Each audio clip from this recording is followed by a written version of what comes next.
From the campus of the University of Nebraska at Omaha, consider this with Cathy Wyatt, a program of issues and information behind today's news.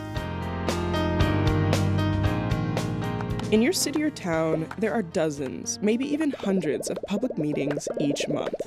They're important spaces for democracy, where anyone can drop in and have a voice in local government. What happens in those meetings affects your everyday life, but there are so many, hosted by all different agencies. And it's hard to keep up with all of them. Some are covered by local news, but a lot of them aren't. Some publish agendas, official votes, and thorough meeting notes, but a lot of them don't. Some are canceled, and nobody even notices. And all the information is split up on different websites, a lot that are hard to find or not updated regularly. Hi everyone, I'm Cathy Wyatt. Welcome to the 29th season and this week's edition of Consider This. Our topic, documenters. Joining us to talk more about it is Leah Wambui Keinama. Leah is the Director of Civic Journalism for the Nebraska Journalism Trust. Thank you so much for being here and welcome. Yeah, thank you. Okay, I want to start by asking for your definition of government. Okay, well that is a good question because that is what we were focusing on with the program. When I'm talking to documenters, I basically explain the government as how we have chosen to organize. So government is how we have organized, how we will either enforce rules, how we will have policy. It helps us decide what resources are distributed and to whom and how. So government is basically just any public body. That is how we are organized as a society. Okay, so give us some examples. So I always use city council as an example. It's one that comes up often in conversation with documenters. It's one that we cover regularly. County boards, school boards, but really any public body that, again, is making decisions that affect the community. I want to talk a little bit more about those meetings, right? Mm-hmm. So what are those really all about? I mean, how do you explain that to folks when they are looking for maybe just an idea of what they're getting themselves into? Yeah, so the meetings are about so many different things, so it is hard to kind of boil it down. But when I'm talking to the documenters, the meetings are basically where all of the policy, all of the rules, all of the decision making, the money spending, it's where that happens. And so the meetings are really important and really crucial because that's where all of that stuff happens. Okay, so up until recently, how were those very important meetings recorded? So that varied depending on the body or depending on the board. But until recently, we did not have a documenters program. So some of them had news coverage, some had reporters, and then many of them had no coverage. So it really just depends. Wow. Okay. And what does that translate into with no coverage? I mean, why the concern there? Yeah. So the concern for me is transparency, accountability, but just public understanding of the civic process, public understanding of what those boards are doing, how they're functioning, what money is being spent. When there is no coverage, there is no information. And so that is really tricky. Okay. Enter documenters. Yeah. How do you define them? Oh, well, documenters are civic actors. They are community members who have an interest in the civic process, in local government, and they go and they cover these local meetings. So really, documenters are anybody. It has a very loose definition because they have all different types of professions, all different ages. But documenters are anybody who are really, really passionate about that civic process and want to be involved. So for our viewers who are watching, they're thinking, okay, so wait a minute. Are these people who have full-time jobs and they're doing this maybe in addition to what maybe they have families? Mm-hmm. As you're talking about them, and you obviously work with these folks, give us some 4 examples of their life outside of what they're doing with you. Yeah, of course. There is such a range. We have many documenters who are retired, so they don't have the regular full-time job like a lot of them do, but we do have documenters who have full-time jobs, who are parents, who have a lot of different responsibilities. Some of them are caregivers.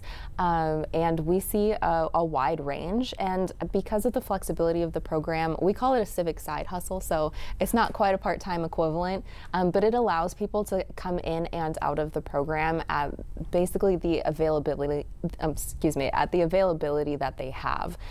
So there's no hourly requirement. We have documenters who are in college. We have documenters who want to get more writing experience, but it can be hard to get journalistic experience. Yeah. So there's a really wide range and all different kinds of snapshots of people who are documenters. Well, let's take a look at this big picture. We have a graphic we're going to put up for our viewers. It's actually a map of a network. Yes. Tell us a little bit, and maybe even provide some history on this in terms of, first, what are we looking at? How did this all come into play? Yeah, so Documenters is a nationwide program, so it's not just local to Omaha. And in Nebraska, actually, it's not any longer just in Omaha. We have recently expanded into the Panhandle as well, so we'll talk a little bit about that in a bit. But Documenters was started by City Bureau in Chicago. It has since grown nationwide to encompass, I think it's about 18, 19 sites. Don't quote me on that, but it's almost 20 sites. And really, it's everywhere. So there's a few locations in Ohio. There's multiple locations in California, and of course now, as of last summer, we have our location in Omaha, and as of this summer, we're expanding into the Nebraska Panhandle as well. Wow, we're going to put another graphic now here, and these are national statistics, but this is just really what's been accomplished, right? Yeah. Walk us through that, if you would, please, Leah. Yeah, so again, being a nationwide program, these numbers are encompassing multiple sites, and it really shows the impact that this program has been able to have nationwide. So total, there's been over 2,200 documenters trained. Together across the nation, they have covered more than 5,000 public meetings, covering over 11 cities, and they've paid out more than $600,000 to documenters who have been involved in the programs. Wow, I want to drill down into Nebraska a bit, and the Nebraska Journalism Trust. What is that? So the Nebraska Journalism Trust, where I work, is a nonprofit news outlet. I think people know us most through Flatwater Free Press. That is the investigative news outlet, and Documenters is kind of a sister program of Flatwater. And then under NJT, there's also Silicon Prairie News as well. Wow, okay, so when did Documenters come into play? You mentioned last year? Yes, so last summer. So what was the story behind you starting that? How, because I mean, I think sometimes when organizations like yours arrive at something, people are like, oh, that's great that they have that. But it took a lot of work, I'm sure, for that to come to fruition. So back up a little bit and tell us kind of the story behind your arrival and then how all of this launched. Yeah, of course. So we actually relaunched Documenters. So Documenters existed in Omaha before us. Unfortunately, the program did go away, but because we really believed in it, we wanted to bring it back. So NJT got funding to make it happen. I was hired. I came on to run the program as well. So in our relaunch last year, it was really an emphasis that we really believe in the program and we believe in that diversified news source.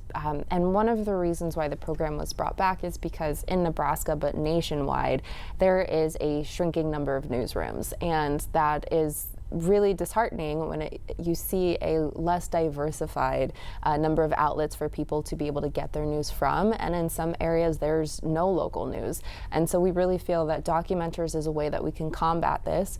People can gain more writing experience, they can learn more about the civic process. My hope is that maybe someone will want to be on one of these boards at some point. They'll become more involved in their local government and more involved in their communities as well. So why did it go away before? Was there just not the support behind it? When you say we had it before and then it went away and you guys are really behind it, what happened and what did you learn from that? Well, I wasn't a part of the first iteration, so I'm not aware of all of the details. I think it was probably having to do with funding. So. Okay, all right. So talk to us a little bit now. We want to walk viewers through the process, because this is kind of fascinating that anybody can really come in if they're open to the idea, right? So Examples of maybe some of the meetings that have been covered so far. I know we were talking before the program, and you said you actually covered a few of the meetings too. So just give us an idea, paint a picture of what maybe one meeting was like and how you approach that. Yeah, of course. So we cover all kinds of meetings. We of course have city council, we have the school boards, but we don't just have Omaha Public Schools. We also have Bellevue, we have Bennington, Elkhorn, West Side. So we try to make all of them available because school boards is one place we have seen a decrease in coverage, just again back to the decrease in reporters, the decrease in newsrooms. And we also cover things like the Streetcar Authority, the Airport Authority. We cover the Business Improvement District, so Downtown Business Improvement District, Benson Improvement District. There's really all kinds of meetings, utilities districts, land bank. There are so many meetings out there. I think sometimes when people think of government, they think city council, but they don't really realize how many different boards there are in different parts of the neighborhood and where people can go to take part in their local government. So yeah, like you said, when I came onto the program, I also took some meetings. I really wanted to understand what the documenters were going to be experiencing. So I went to a few, and it was interesting. I have been to public meetings before, but trying to take comprehensive notes, trying to listen effectively, trying to make sure you get the details when you know they're going through routine business, but it's going quite quickly. It can be a lot, and so I wanted to make sure that I had that experience, so I understood what the documenters were going through when they were trying to increase the public record and be able to give this information to the community. Well, I love that you went through that yourself, because you were kind of the boots on the ground and you do have perspective now to share with the other folks. Benefits to community. You mentioned several communities now just within our area here. What do you find to be the greatest ones? Yeah, I think that the notes are obviously kind of the hard product. The notes are what we create. It's what people can go online and read, and crucial, so important. I think that there is so much benefit to having people be in the room. I think that just given the nature of how busy our lives are, there are less and less people in these public meetings. There's now less journalists in these public meetings. And so I just think it's so important to have members of the community be in those spaces. And again, the bigger meetings, city council will usually always have people, but there are those smaller meetings where there are less people who are involved. There are less people going to those. And I think that for transparency and accountability and just that achieving less of a separation between the board and the community, it's really important to have those community members be there. Who are you finding to be your primary audience right now? Yeah, I think we see so much diversity in our audience. Obviously, this program being a partner program or a sister program to Flatwater under NJT, so many of our Flatwater readers are reading the documenters' notes, and I also write summaries from those notes. So the notes come out, then I write a summary, so it's a little bit more digestible and people can read the rest of the notes if they'd like. But a lot of those are our Flatwater readers. We have reached a huge range of demographic through the documenters' work that we've been doing. It's really hard for me, I'm not looking at the graphs or the data in front of me, but it's hard for me to pin down who is our most avid reader of the documenters' work, because I see so much diversity, both in the people who sign up to be documenters, but in the people who are reading it as well. Okay, I'm curious, and you haven't been doing this for too terribly long, but what type of feedback are you getting from people? I mean, everything from, wow, those articles are just way too long, or gee, I wish you would really drill down into this more when you go to a certain meeting. Are you getting any kind of feedback from folks like that? So we're getting some feedback both from the documenters and from the public. I think from the documenters, they're able to tell us what they're interested in, how they felt in those meetings, how it was to be the only other member of the public in that space. So we hear their feedback, and I try to make sure that we have a range of meetings that people are interested in going to. And then from the public as well, I haven't had really any critiques or suggestions for how to change things, or what if somebody wants to see something different. Usually it's something about how our coverage was easy for them to understand, how they're able to get more details from our notes than they would have been able to get elsewhere.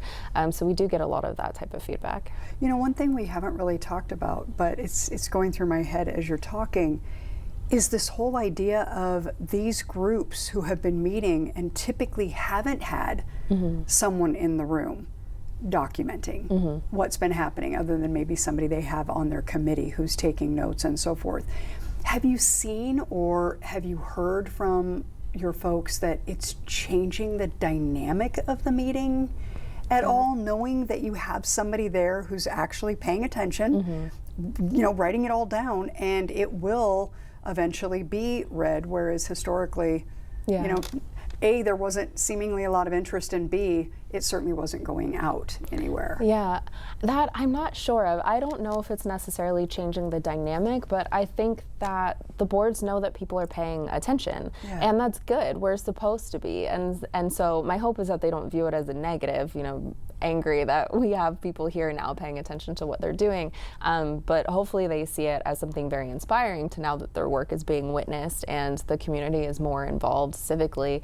As far as that changing the dynamic in the meetings, I'm not sure, but it's interesting to see the documenters' work evolve and see people kind of as they move through the process able to kind of identify different speakers who are often at certain meetings, or they get more familiar with the boards and how the boards function. Yeah, I just find that thought process was going through as you were talking, and I'm thinking, yeah, when you have someone in the room with a pen and paper, I mean, you may sit up a little bit more and take notice, even more so than you may have. I would imagine they're probably grateful for the most part, because to your point, all their work is now being recognized and read. I want to ask, I want to go into, because I'm sure we have viewers who are fascinated by this. Big picture, who would be a good documenter? Yeah, pretty much everybody. I mean, everyone really is the target audience. I would say high school up, if I had to put an age range on it. I think that high schoolers could probably manage to go take a meeting, especially if they had maybe a journalism teacher, an English teacher, somebody that they could really work with to help kind of refine their writing and their listening skills. I think our youngest documenters have been college level, and then we have right on up to retirement age. So anybody in between, and really everyone is the target audience for this, because it is covering governments that affect how they are accessing resources and what's going on in their communities. Let me ask, if somebody can't make it to a meeting, let's say they sign on, but for whatever reason, is there any kind of plan B, or is that just something you guys say, we don't have the people to cover that? Yeah, it really depends on the amount of notice that I get. So things happen, kids get sick, people have responsibilities, stuff comes up. So if you ever have a last minute cancellation, it's not a huge deal. Sometimes if they're not physically able to make it, they can log in virtually. The caveat to that is whatever they're doing, I want them to essentially be present in that meeting. So different boards have different opportunities to log on remotely. Some just have kind of like a virtual streaming on YouTube or something like that. And I do think that takes away that aspect of having somebody paying attention. If they're not in the room, or if they're not logged into the Zoom meeting and their attendance isn't counted, the board doesn't necessarily know that somebody was there. If I have enough notice, then I can assign a different documenter and we can just pivot. So there are other people who can take the meeting usually. I can reach out to a documenter who I think might do a good job at it directly, or who's covered the meeting in the past.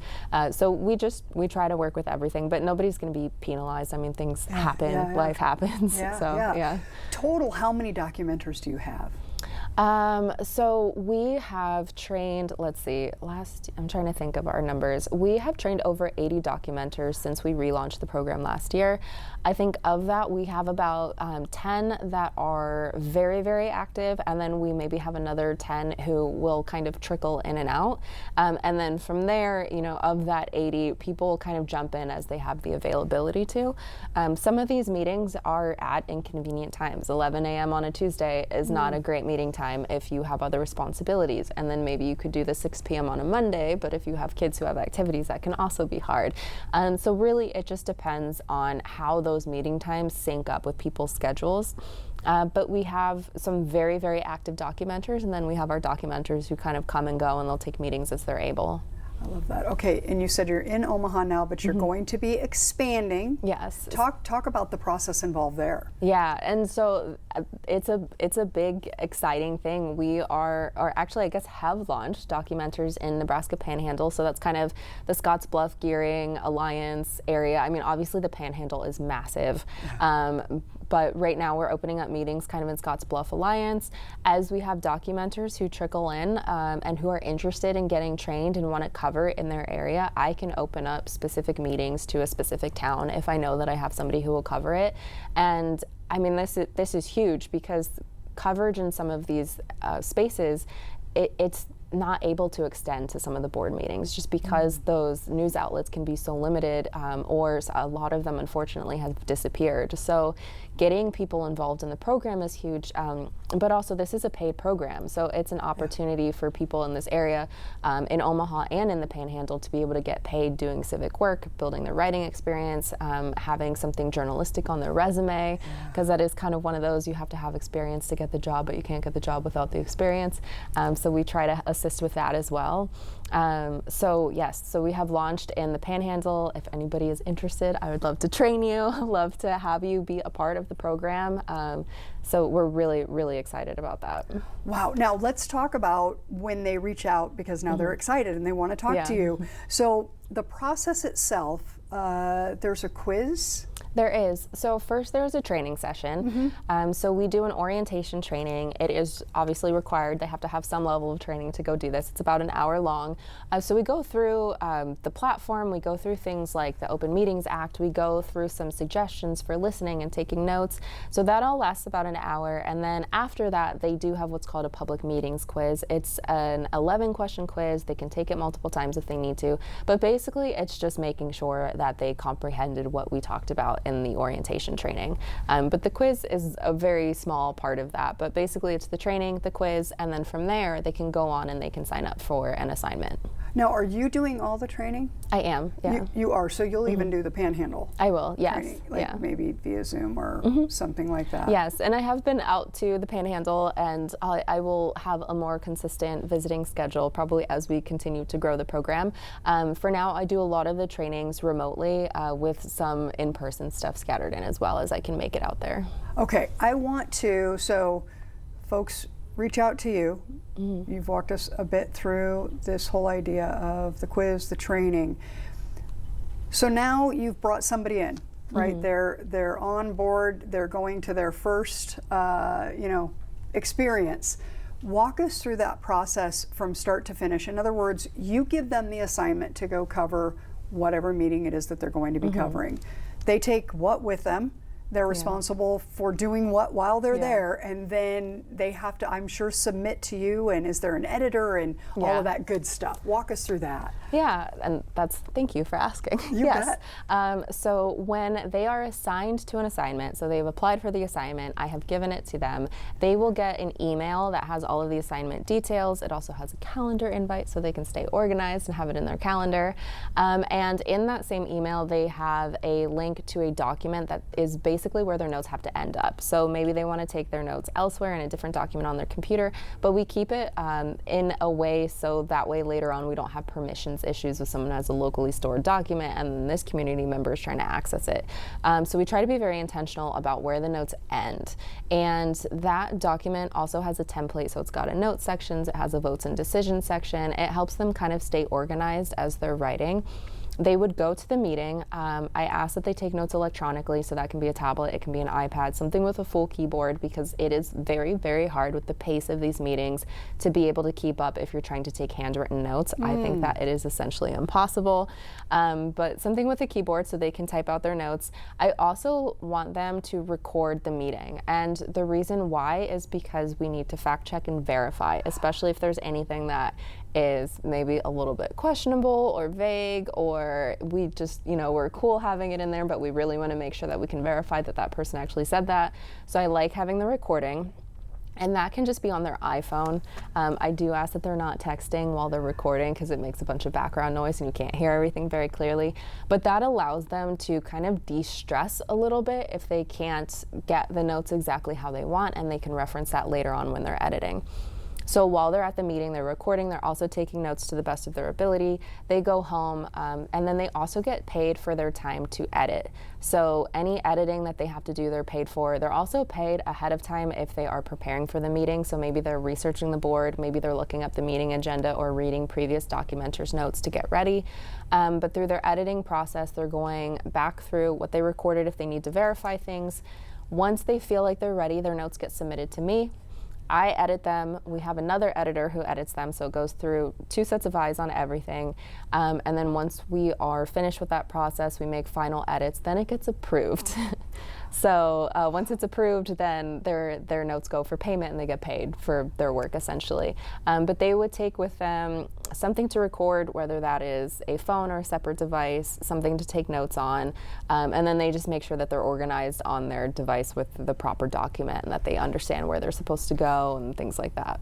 Well, as this grows, I mean, I think this is exciting. You could even be looking at current documenters as people who maybe then eventually inherit a role similar to yours as an editor, right? As you grow. Funding for this. Funding. How is this funded? So this is funded in a couple different ways. AJP is one of our big partners. There are multiple local foundations who fund the Documenters program, just kind of traditional funding sources, I guess. We have, with Nebraska Journalism Trust, though, we do have a lot of independent donations from people. So Nebraskans across the state donating to Nebraska Journalism Trust, donating to Documenters specifically. Right now we're doing a fundraising campaign for the program. So I'm blanking on the number, but a certain amount of money will be matched depending on how many donations we're able to bring in. So we have a lot of independent funding from community members who really believe in the programming as well. Wow, we have about 30 seconds. Final thoughts as we wrap up our discussion today on Documenters. Yeah, I'm really happy to be a part of the program. I mean, I really believe in this program. I love working for the organization that I work for, and I want to get as many people signed up as possible because it's so crucial that this information is heard, that people are there, that people are involved in the civic process, and they get paid for it too. So fantastic. Yeah. All right, for more information, we're going to put a graphic up for our viewers now. You can go to flatwaterfreepress.org/documenters. You can also call 402-302-0066. Leah, thank you so much for being here. I wish you the very best with this program. It sounds exciting and you're the perfect person for it. Thank you. You bet you. Thanks to our students who are working so hard behind the scenes, and of course, to all of you for watching. We'll see you next week.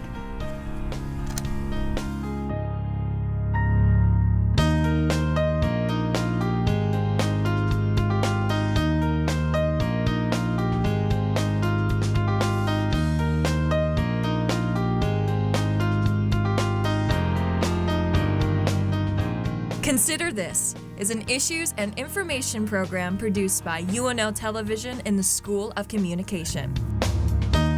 More information and program archives can be found at nebraskapublicmedia.org/considerthis. If you'd like to share your comments about this program, call the UNO School of Communication at 402-554-2600 during regular business hours, or send an email to cwyatt@unomaha.edu.